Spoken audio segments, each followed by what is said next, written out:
Our next speaker, representing the senior class, is Nadia Laher.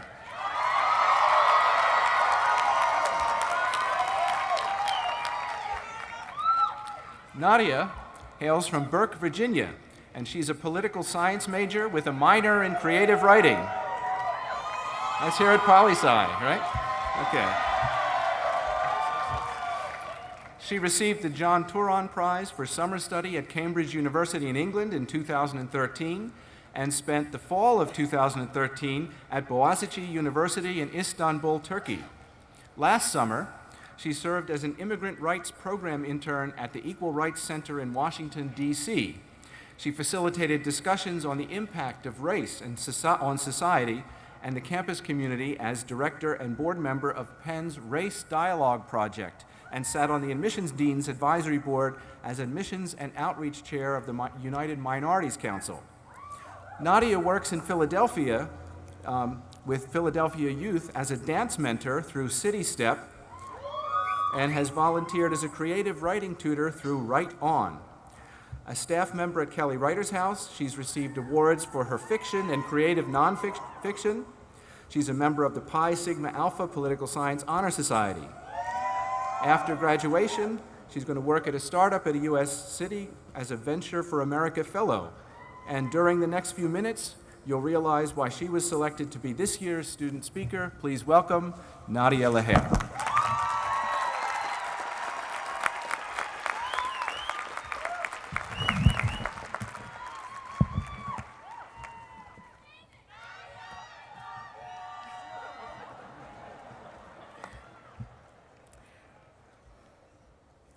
4 years ago, I arrived at Penn a bright-eyed, bushy-tailed freshman who never lived anywhere besides Northern Virginia. I still think it's a miracle of some kind that I got to this school, since I had no idea what I was doing when it came to college applications. When I saw the word pre-professional on Penn's website, I thought, great, I'll be a professional. I decided that I was going to do college right. I'd heard these were going to be the best years of my life, and I had no intention to waste a second. So I casually asked every upperclassman I met for advice on how to make the most of my Penn experience.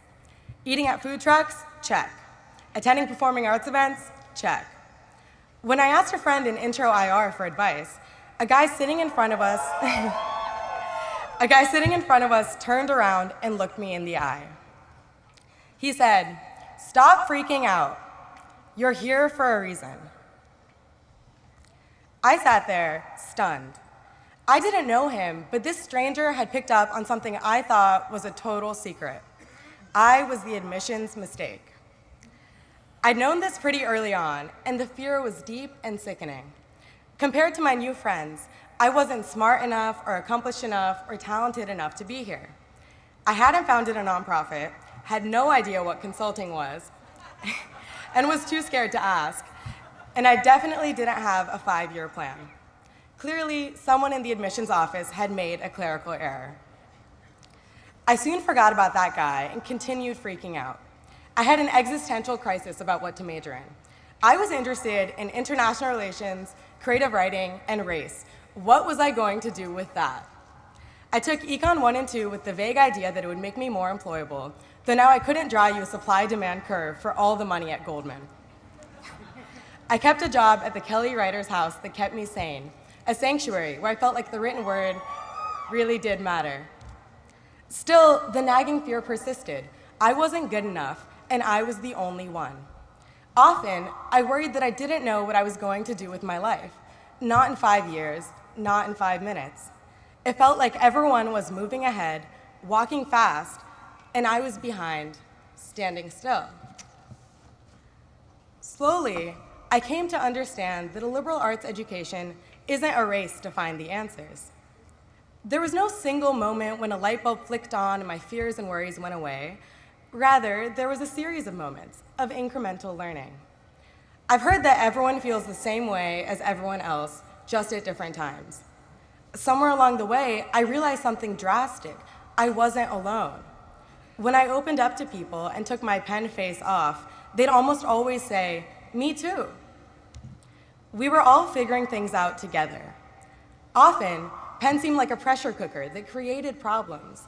But Penn also created the space and brought the people together that could heal those problems and push each other to greater heights. I didn't believe in myself, but my friends and professors believed in me. And when my friends worried, I believed in them. We held each other up. We told each other we were worthy. And finally, I came to believe it. I am enough. We are enough. I thought there was a how-to guide to college that if I asked for enough advice or read enough commencement speeches, I could chart for myself a perfect experience. And I thought success was a competitive sport. If other people seemed to be doing well, then logically, I must be doing worse. But it wasn't like that. Success wasn't measured by what I was doing in relation to what other people were doing. Success was what I was doing in relation to myself. Most striking to me now are not the conventionally successful moments of awards or grades or other achievements. Most striking are the moments when I had no idea what to do next and things still worked out. Sometimes this meant getting called on in class and fumbling through an answer. Or it meant diverting my plans at the last minute from studying abroad in Cairo to studying abroad in Istanbul, where I had no housing, language skills, or preparation. These experiences were scary, and it feels scary to embark on this next chapter. Let's be honest, it's kind of terrifying. It's a lot of uncertainty. It feels like a lot of potential to mess up, to make the wrong choice. But this is the thing. There isn't a wrong choice. And there's something about leaning into fear. It makes the fear smaller because you're taking up more space. It's the end of senior year, and I'm more confident than I've ever been. I can tell you it didn't matter about the major. It didn't matter about the job. It was about the experience of these 4 years, learning to think, learning to listen, expanding outwards to work for justice in the world, and expanding inwards to care more for myself. It was about looking around the library during finals, when Van Pelt reeks of stress and solidarity. High-rise field when it's soaked in sun, lying on the grass with your friends in the first days of spring. Hot chocolate in the kitchen at the Kelly Writer's house on a cold day. Blackberry pear cider at tap by the fire, and the people, the people, the people. I didn't know so many ways to do good or be creative existed until I came to Penn and got a flyer for every single one of them on Locust. We're all jaded about the flyers now, but I remember being a freshman and taking every one, determined not to miss a thing about this place. I walked past College Hall and thought to myself, wow, how lucky am I to be here? Now I know it was how lucky I was to be here with you. The value of my education was in the people that I spent it with. You have pushed and inspired me to do things I never imagined. We've flung and danced and kicked each other out of Boots and Weigel and carried each other home. We've commiserated about the job search and the life search, and I know now the value of this community, that we were all holding each other up this whole time, that I couldn't have done it without you.